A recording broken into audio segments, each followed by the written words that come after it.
Alors le secret pour découper ces dalles amortissantes facilement et proprement, c'est de changer très souvent ces lames.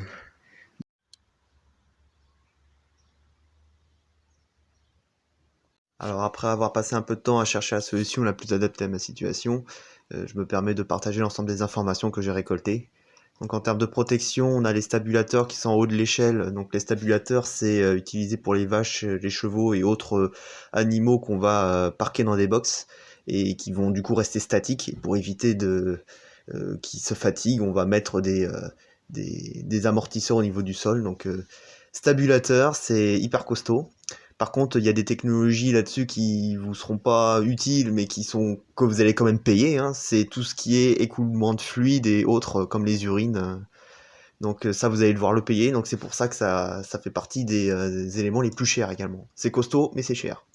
Ensuite, on a les dalles en caoutchouc, les calbotis et les dalles en mousse. C'est un peu la solution du pauvre, là. Coût unitaire, bah, plus une dalle est épaisse, forcément plus elle est chère, au mètre carré, ça c'est sûr. Et par contre, plus une dalle sera grande, plus elle sera chère au mètre carré.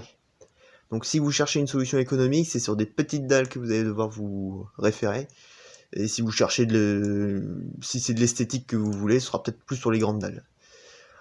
Ensuite, stabulateurs, c'est les plus chers. Ensuite, on a des dalles puzzle qui arrivent en deuxième position, les dalles rectangulaires ensuite, et les calbotis qui sont des solutions peu coûteuses, mais qui ne sont pas forcément intéressantes pour revêtir toute une zone de travail, mais ce sera peut-être plus intéressant pour blinder une zone particulière. Genre par exemple, si vous avez une barre d'épaulé jeté, bah, vous allez pouvoir la balancer sur un petit tas de calbotis, ce sera parfait.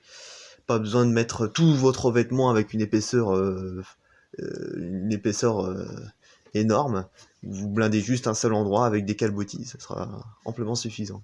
Ensuite, en ce qui concerne le coût des matériaux, bah, le caoutchouc est plutôt préconisé pour la mise en place d'un home gym, et la solution bas de gamme, c'est la mousse. Déjà, ça dure pas dans le temps, et en plus, en termes de protection, c'est pas top.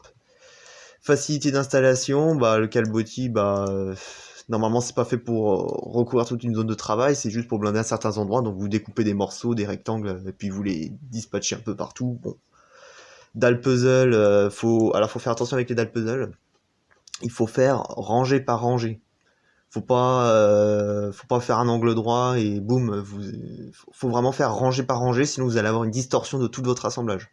Et c'est pas bon du tout.